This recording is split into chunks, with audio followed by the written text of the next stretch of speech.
Good morning student. Class 8 में history की book में हमारा चैप्टर नंबर 5 चल रहा था, जब जनता बगावत करती है। और उसमें हमने आपको बताने की कोशिश की थी कि जब ईस्ट इंडिया कंपनी ने भारत के ऊपर शासन किया तो उन्होंने अपनी जो रूल रेगुलेशंस हमारी जनता पर थोपे। उनकी नीतियों से हमारे देश के अंदर राजा रानी हैं, किसान हैं, जमींदार है, सफाई पर अनेक अनेक प्रकार के प्रभाव देखने को पड़े। और कुछ नीतियां तो इतनी खतरनाक थी कि जनता के हित में नहीं थी और उनकी भावनाओं को ठेस पहुंच रही थी। तो उन्होंने क्या किया, उसका विद्रोह करना शुरू किया। और उसके पश्चात 1857 की जो क्रांति आई, उसके बाद क्या हुआ, जब जनता ने अंग्रेजी हुकूमत के खिलाफ बगावत शुरू कर दी। इस पार्ट में हम पिछले हमारे लेसन में यही पढ़ते चले आ रहे हैं। इसका प्रभाव जो हमको देखने पड़ा, उसमें हमने एक पॉइंट पढ़ा था, नवाबों की चिंतित सत्ता। बताया कि किस तरह से नवाब जो हैं उनसे सत्ताएं उन्होंने छीन ली थी। और उसके बाद में हमने किसान और सिपाहियों की जो स्थिति थी उसके बारे में पढ़ा था। और तीसरा पॉइंट हमने पढ़ा था सुधार प्रक्रिया के बारे में, कि जो अंग्रेज़ थे वो भारतीय समाज में जो कुरीतियाँ थी, सती प्रथा थी, विधवा विवाह को बढ़ावा देने के लिए कई प्रकार के कानून बनाने की कोशिश में लगे हुए थे। और ईसाई धर्म को अपनाने के लिए भी उन्होंने कुछ ऐसे रूल रेगुलेशन लेकर आए थे। और लोगों का मानना था, भारतीयों का, कि इससे उनका सामाजिक जो परिवेश है, रीति रिवाज, परंपराएं हैं, ये नष्ट हो रही है। ठीक है, लेकिन कुछ भारतीय उसमें बदलाव भी चाहते थे। तो हम उन बदलावों के अंदर जो सुधारक हमारे देश के अंदर रहे हैं, जिन्होंने कुछ सुधार आंदोलन चलाए हैं, उनके बारे में आपको पहले भी बताया है कि हम आने वाले अध्यायों में उसके बारे में जानकारी लेंगे। और हमने कल अपना एक टॉपिक शुरू किया था कि जनता की नज़र से, कि एक जो भारत के अंदर ईस्ट इंडिया कंपनी जो उसने आकर अंग्रेजी शासन स्थापित किया था, तो जनता की नज़र से वो किस तरीके से उनको देखते थे, जिसमें हमने एक 84 नियमों की सूची सूत्र 1 में विष्णु भट्ट गोडसे के द्वारा दी गई थी, उसको हमने डिस्कस किया था। और अब जो दूसरा स्त्रोत्र है उसके अंदर हमने ये बताया था कि जो सूबेदार थे सीताराम पांडे जी, उनकी एक इंग्लिश से अंग्रेजी में अनुवाद की हुई एक पुस्तक थी, फ्रॉम सिपाही टू सूबेदार नाम से प्रकाशित हुई थी। उसके संस्मरणों का अंश यहाँ पर प्रकाशित हुआ था इसमें। तो वो आज हम डिस्कस करने जा रहे हैं उनके अंदर कि किस तरीके से उस संस्मरण में क्या क्या लिखा गया था। तो सीताराम पांडे के स्मरण में जो अंश दिया गया है कि उन्होंने क्या लिखा, कि उनका मानना था कि अवध पर हुए कब्जे से सिपाहियों के भीतर गहरा अविश्वास भर दिया गया था और वे सरकार के खिलाफ रचना रचने लग गए थे।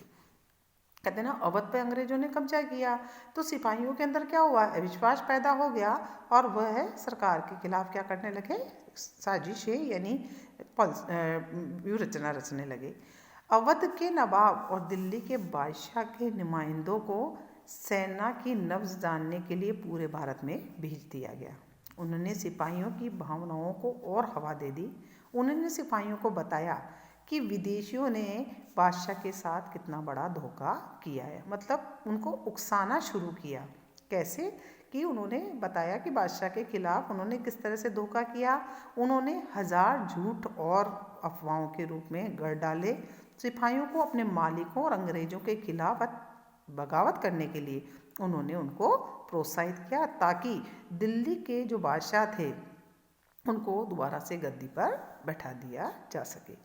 उनकी एक दलील और थी कि अगर सिपाही मिलकर काम करेंगे और इन सुझावों पर अमल करेंगे तो ऐसा कौन कर सकता है, सेना कर सकती है। संयोग की बात है कि उसी समय सरकार ने हर एक रेजिमेंट में लोगों को एक नई राइफल युद्ध करने के लिए, लड़ाई करने के लिए इस्तेमाल करने के लिए दी और उसका तरीका बताने के लिए अलग अलग छावनियों में भेजा। उन लोगों ने कुछ समय तक सिपाहियों को प्रशिक्षण दिया। इसी दौरान न जाने किस व्यक्ति ने आकर ये खबर फैला दी कि ये जो राइफल्स है, इस पर जो कारतूस प्रयोग में लिए जाते हैं, उस कारतूस पर गाय और सूअर की चर्बी का लेप चढ़ा हुआ है और उस कारतूस को खोलने के लिए मुंह का इस्तेमाल किया जाता है। अब जब आप मुंह लगाएंगे तो हिंदू धर्म के लोग जो कि सूअर से उनको एलर्जी है, उनके धर्म के खिलाफ है, तो वो मांस होती है, ठीक है। और सूअर मुसलमानों के लिए भी बहुत महत्वपूर्ण है। तो ऐसी स्थिति में हमारी रेजिमेंट के लोग एक दूसरे को लिखकर ये खबर भेजने लगे और जल्दी क्या हुआ, प्रत्येक रेजिमेंट में उत्तेजना का यानी बहुत ज़्यादा लड़ाई का माहौल, गुस्से का माहौल बन गया। कुछ लोगों ने कहा कि हमारी 40 साल की नौकरी में सरकार ने उनके मजहब को चोट पहुँचाने के लिए कुछ भी नहीं किया था, लेकिन जैसा कि मैंने पहले भी जिक्र किया है कि अवध के कब्जे के कारण सिपाही पहले से ही उनसे नाराज थे, उनमें पहले ही आक्रोश भरा हुआ था। अब दूसरी और बात गढ़ दी गई कि स्वार्थी लोगों ने और कहानी बता दी कि अंग्रेज तो सबको क्या बनाना चाहते हैं, क्रिश्चियन ईसाई बनाना चाहते हैं, इसलिए उन्होंने ऐसे कारतूस तैयार करे हैं ताकि इनका इस्तेमाल करने से हिंदू और मुसलमानों के बीच झगड़े हों, दोनों भ्रष्ट हो जाएं, उनका मजहब, उनका धर्म भ्रष्ट हो जाए। जब कोई भी व्यक्ति किसी के धर्म के खिलाफ बात करता है तो उन्हें बहुत ज़ोर से गुस्सा आता है, और उन्होंने यही किया। इस तरह की बात फैलाने से क्या हुआ, हिंदू और मुसलमान दोनों ही भ्रष्ट हो जाएंगे, ऐसा कहा। कर्नल साहब का मानना था कि बेचैनी जो उन्हें भी साफ दिखाई दे रही थी, इस बार भी अपने आप ही खत्म हो जाए। उनका कहकर जो भी बात हुई है यहाँ पर तो ऐसे ही उठती और ऐसे ही खत्म हो जाएगी, और उन्होंने मुझे घर चलने की हिदायत दे दी, किनको, सीताराम पांडे जी को, ठीक है।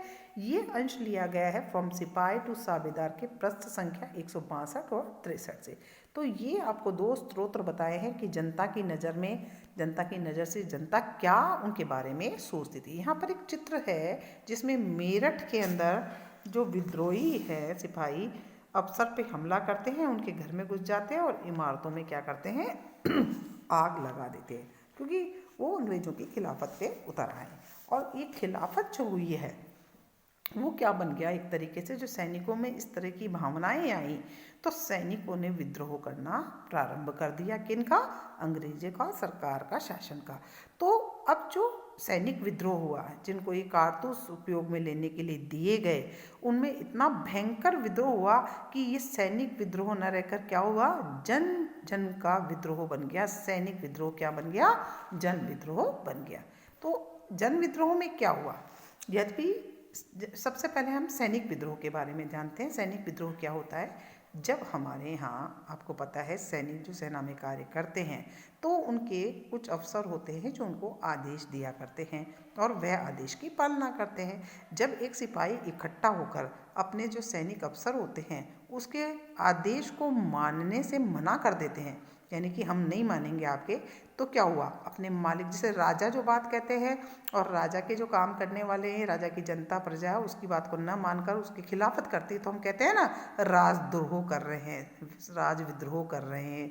जैसे राजा का बेटा राजा की बात मानने से मना कर देते हैं तो उसको क्या कहते हैं, बगावत करना कहते हैं।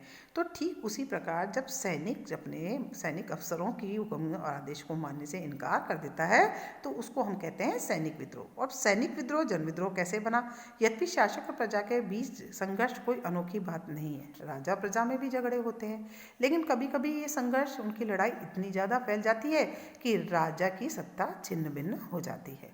बहुत सारे लोग मानते हैं उन सबका शत्रु एक है, इसीलिए वे सब कुछ करना चाहते हैं। इस तरह की स्थिति में हालात अपने हाथ में लेने के लिए क्या होगा, लोगों को संगठित करना होना पड़ेगा, उन्हें संचार और पहले कदम उठाना होगा और आत्मविश्वास का क्या होगा, परिचय देना होगा, तभी वह अपने शत्रु को क्या कर सकते हैं, हरा सकते हैं। ऐसा ही हुआ भारत के उत्तरी भागों में 1857 में ऐसी स्थिति पैदा हो गई थी। फतेह और शासन के 100 साल ईस्ट इंडिया कंपनी में एक भारी विद्रोह से जूझना पड़ रहा था। शासन के 100 साल हो चुके थे ईस्ट इंडिया कंपनी को आए हुए और उन्हें अब एक भारी विद्रोह का सामना करना पड़ रहा था। और मई 1857 में शुरू हुई इस बगावत ने भारत में कंपनी के अस्तित्व को ही क्या कर दिया, खतरे में डाल दिया। अब उन्हें लगने लगा था कि अब भारतीय हमको यहाँ से खदेल देंगे, भगा देंगे।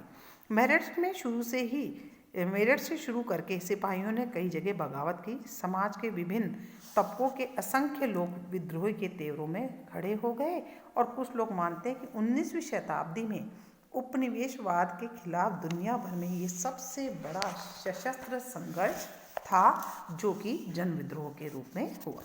अब यहाँ पर एक चित्र दिखाया गया है। इस चित्र है कैवेलरी लाइन के युद्ध का है।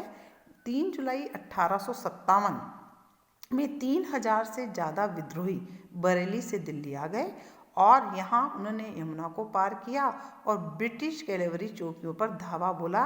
ये युद्ध पूरी रात तक चलता रहा। तो इस प्रकार से जो सैनिक विद्रोह था उसने ले लिया किसका नाम?